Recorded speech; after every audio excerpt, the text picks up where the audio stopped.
Bien, bonjour à toutes et à tous. Nous allons achever cette analyse ou cette promenade dans le petit livre bleu, dans la partie terminale Histoire, par cette dernière vidéo, Histoire numéro 3, qui rend compte spécifiquement de quelques passages remarquables de l'empereur Napoléon Ier dans le livre qu'il a dicté au comte de Lascaz à l'île de Sainte-Hélène. Au passage, une petite parenthèse, l'île de Sainte-Hélène aujourd'hui ne vit que du souvenir napoléonien à travers un hôtel-restaurant qui est consacré à l'empereur, ça va de soi. C'est un territoire britannique, bien sûr. Voilà. Nous allons faire cette promenade classiquement avec Candide et puis Voltaire, qui nous accompagnent et qui nous éclairent de leurs idées aussi. Donc voici le plan de cette annexe sur Napoléon Ier.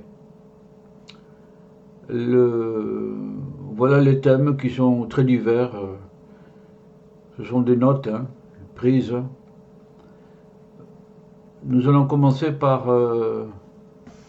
oui, voilà. Donc, il fut un temps récent où en France, il y a eu un confinement réel de 2 mois. Oui, 2 mois. Vous vous en souvenez sans aucun doute. Candide en a profité pour lire la moitié, ça fait 600 pages quand même, du Mémorial de Sainte-Hélène, et 600 pages dans l'édition de la Pléiade, ça fait beaucoup. Il a pris des notes, il les a triées, choisies, et il en reproduit certaines ici.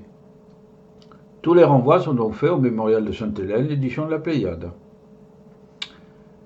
Donc, première citation sur les peuples et les pouvoirs qui les encadrent. Napoléon affirme la grande séparation des peuples d'avec leur souverain. Oui, c'est toujours vrai, en grande partie. Il y avait une exception quand le président Valéry Giscard d'Estaing, en reprenant une vieille tradition royaliste d'avant la Révolution, s'invitait chez une famille, le plus souvent à Paris, voilà, mais pas toujours, donc pour un repas, évidemment, c'était un usage des anciens monarques, voilà, et c'était original et pittoresque. C'était retransmis à la télévision, ça va de soi. Deuxième point remarquable, les déficits. On a déjà souligné combien la France était déficitaire par le recours aux emprunts d'État, au moins depuis le dernier budget en équilibre, c'est-à-dire 1970 à peu près depuis la mort, depuis que Charles de Gaulle a quitté le pouvoir. Voilà. Donc Napoléon, militaire, donc parle souvent en termes clairs et bruts. Le déficit, il dit ne pas manger l'avenir des Français. Voilà, ne pas manger l'avenir. Alors, le système des emprunts, combien il est dangereux. Eh oui, combien il est dangereux. On a dit dans le temps que c'est-à-dire Napoléon, ne faisait point d'emprunt, faute de crédit, parce que je n'eusse point trouvé de prêteur. C'était faux. Ce serait bien peu connaître les hommes et l'agiotage, que d'imaginer qu'en présentant des chances et l'appât du jeu, on n'eût pas toujours trouvé à remplir ses emprunts. Seulement, c'est que cela n'entrait pas dans mon système. J'avais cherché à le consacrer comme base fondamentale, en fixant par une loi spéciale le montant de la dette publique à ce que l'on avait généralement pensé devoir être utile à la prospérité générale. Et qu'est-il arrivé de ce système? Voyez quelles ressources j'ai laissées après moi. La France, après tant de gigantesques efforts, c'est vrai, ne demeure-t-elle pas la plus prospère? Ses finances ne sont-elles pas les premières de l'Europe? À qui et à quoi le doit-on? J'étais si loin de vouloir manger l'avenir que j'avais la résolution de laisser un trésor. J'en avais même déjà un, et j'y puisais pour prêter à des maisons de banque, à des familles embarrassées. Voilà. Voilà, cette citation est chargée de sens. L'interdiction du recours au déficit, la possibilité permanente d'avoir des finances excédentaires, ne fût-ce que pour aider les banques, c'est un comble ça, les banques, qui sont des institutions financières, et puis des familles embarrassées. Voilà. Longue citation. Dans le même thème, voilà les monuments qui confondent la calomnie. Oui, parce que, évidemment, ça n'a pas manqué de personnes pour critiquer Napoléon après sa chute. L'histoire, avec un grand H, dira que tout cela fut accompli au milieu de guerres continuelles, sans aucun emprunt, et même lorsque la dette publique diminuait tous les jours, et qu'on avait allégé les taxes de 50 millions, allégé les impôts donc. Des sommes très considérables, demeuraient encore dans son trésor particulier. Ça, c'est une considération du comte de Lascaz, je pense.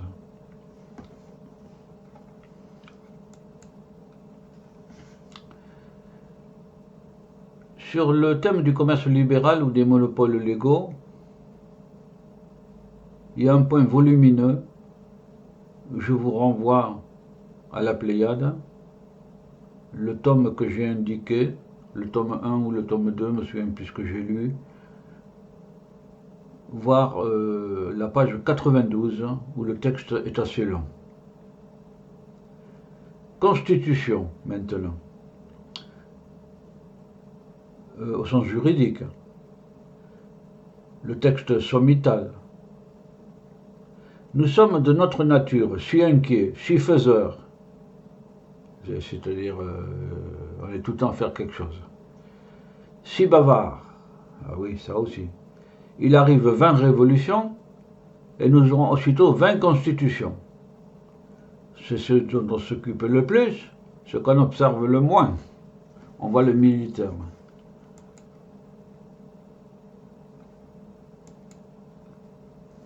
Les lois. Les lois qui sont en théorie de la clarté, le type même de la clarté, ne deviennent que trop souvent un vrai chaos dans l'application. C'est que les hommes et leurs passions détériorent tout ce qu'ils manient. Oui, les hommes et leurs passions détériorent tout ce qu'ils manient. Oui. Application. À peine le code parut, qu'il fut suivi presque aussitôt de commentaires, d'explications, de développement, d'interprétations. J'avais coutume de m'écrier « Hé, monsieur, nous avons nettoyé l'écurie d'Augeas.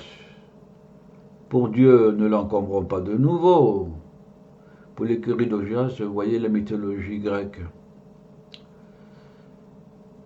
Voilà. Eh oui.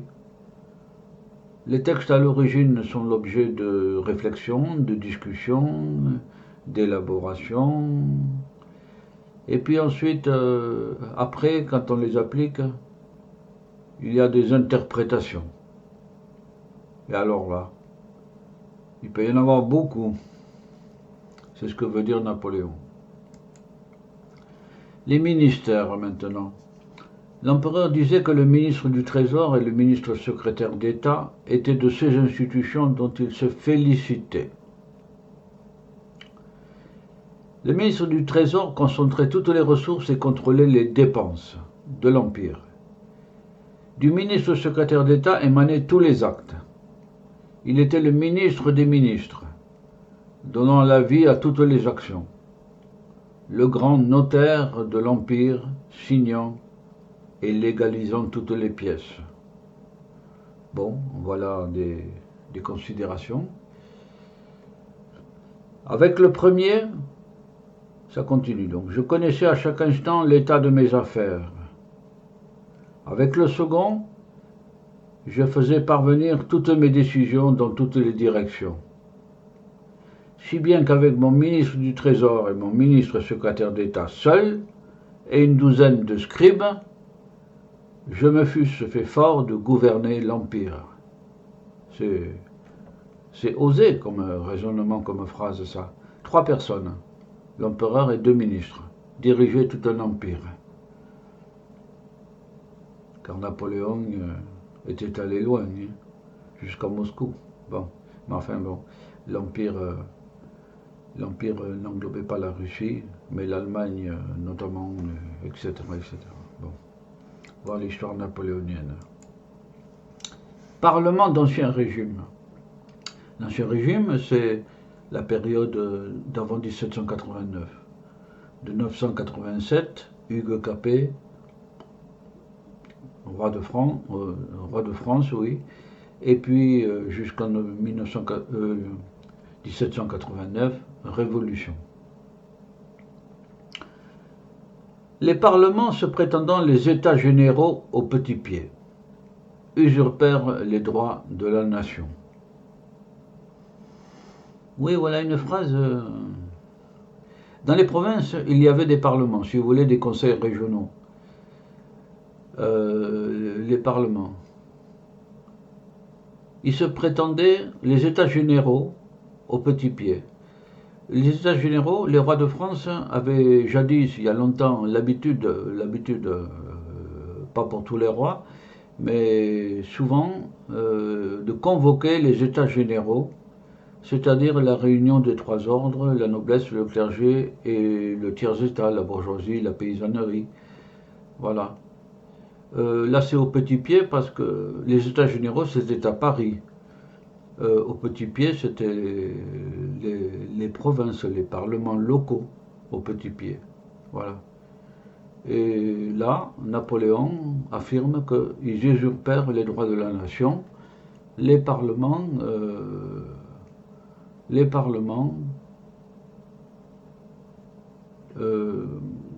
exprimaient leur volonté de ceux qui les composaient et plus les droits de la nation, c'est-à-dire de simples gens. Voilà. Bon, gratuité des hautes fonctions.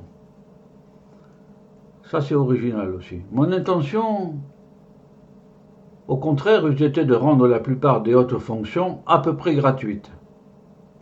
J'eus amené J'eus amené l'opinion à solliciter ces emplois pour la pure considération. Ouais, notamment les préfets, par exemple, ou bien d'autres charges. Ils prévoyaient de les rémunérer très peu. Faut dire que je pense qu'en pratique, elle s'adressait à des personnes qui avaient déjà un certain revenu, quoi. Voilà. Donc, ils ne prévoyaient pas de les enrichir encore plus, mais de réveiller la considération de la charge publique, quoi. Gratuité des autres fonctions. Armée et argent. Le paiement au trésor était toujours au-dessous de l'estimation. Bon, l'armée coûtait donc moins qu'elle n'eût dû coûter. L'empereur citait administration de la marine pour avoir été la plus régulière, la plus pure, elle était devenue un chef-d'œuvre. Oui, bon, voilà.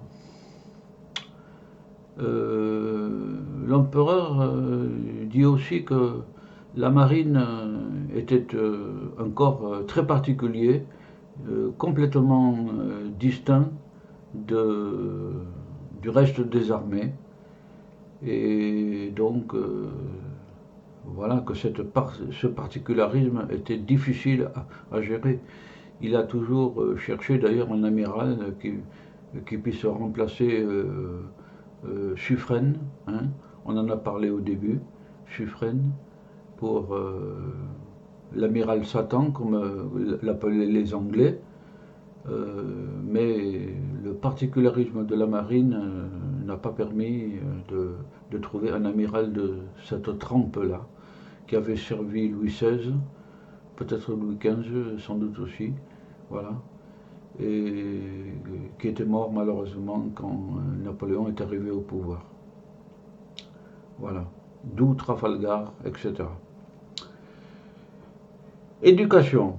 Ce que sont les hommes pourtant, on est plus sûr de les occuper, de les frapper davantage par des absurdités que par des idées justes. Ça, c'est grave comme affirmation. Les occuper par des absurdités que par des idées justes.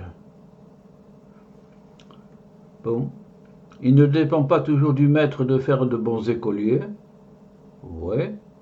Encore faut-il que la nature s'y prête. Oui, la nature des personnes, des lycéens, des collégiens, des étudiants. La semence doit rencontrer son terrain.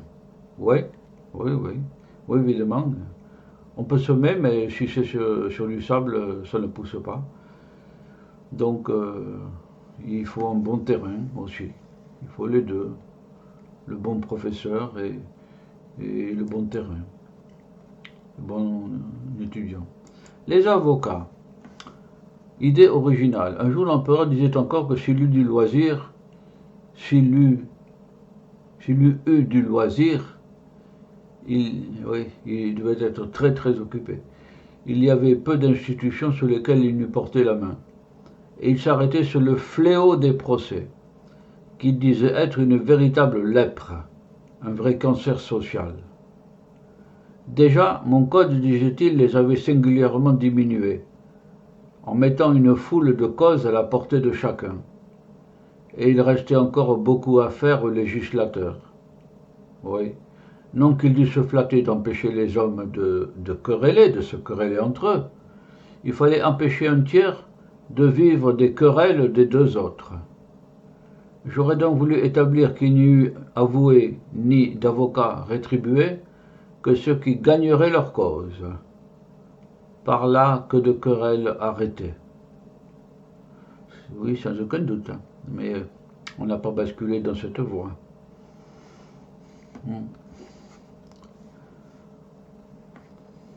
Voilà une remarque originale. Gestion du jour et des lendemains. Ce n'est point au jour la journée que doivent travailler les princes, mon frère.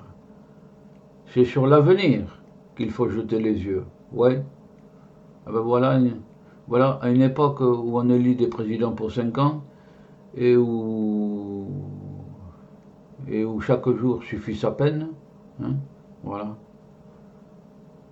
Voilà une citation qui pèse d'or. C'est sur l'avenir qu'il faut jeter les yeux. Et puis, 6 jours hâte là, bon. Cette phrase qu'il disait à ceux qui l'entouraient. « Allez, messieurs, courez, courez !» disait d'ordinaire l'empereur, après avoir donné une mission importante ou tracé la marche d'un grand travail. « Et n'oubliez pas que le monde a été fait en 6 jours. » En 6 jours, oui. Oui, c'était Napoléon, ça. N'oubliez pas que le monde a été fait en 6 jours. La révolution de 1789. Comment dire à tous ceux qui remplissent toutes les administrations, possèdent toutes les charges, jouissent de toutes les fortunes? Allez-vous-en! Il est clair qu'ils se défendraient. Il faut donc les frapper de terreur, les mettre en fuite. Et c'est ce qu'ont fait la lanterne. La lanterne, c'est la guillotine. Et les exécutions populaires. La terreur en France a commencé le 4 août, lorsqu'on a aboli la noblesse. Fallait le faire. Hein. Les dîmes, c'est l'impôt. Les féodalités aussi. Et qu'on a jeté tous ces débris au peuple. Quelle époque, quelle époque. Tout l'ordre établi, 1000 ans d'histoire par terre. 1000 ans d'histoire. On n'y pense plus suffisamment aujourd'hui. Mais il est possible de renverser 1000 ans d'histoire. Et puis, nous allons clore ce bref extrait des citations de l'empereur par le hasard. Cette phrase qui m'a étonné, le hasard qui gouverne le monde. Pour qu'un gouvernant pareil, confronté à l'Angleterre, à l'Allemagne, à la Prusse, à tout ce que vous voulez, bon, voilà. Et puis dire ça, c'est que c'est en partie vrai. Le hasard qui gouverne le monde. Voilà, et bien sur cette théorie du hasard originale, nous avons fini avec ce montage sur l'histoire numéro 3. Et nous avons bien fini en compagnie outre Voltaire, Candide, de l'empereur Napoléon Ier. Voilà. Et ce coup-ci, l'ensemble des vidéos faites sur le petit livre bleu est achevé. Et faites-en votre profit intellectuel, votre pensée. Pensez-y et faites-en votre profit. Voilà. Moi, je continue ma quête. Candide continue à penser et se lance dans toujours le suivi de l'actualité avec la culture sociétale. Voilà. Il vous remercie de votre attention et fatalement, il vous dit adieu, adieu. C'est pas un au revoir, mais c'est un petit adieu, voilà. Peut-être au plaisir de se revoir lors d'une autre vidéo. Bien, merci à vous, merci de votre attention, et parlez de tout cela autour de vous, échangez les idées. Faites un cercle de pensée, même si la loi ne l'a pas encore prévu. Voilà. Au revoir à tous.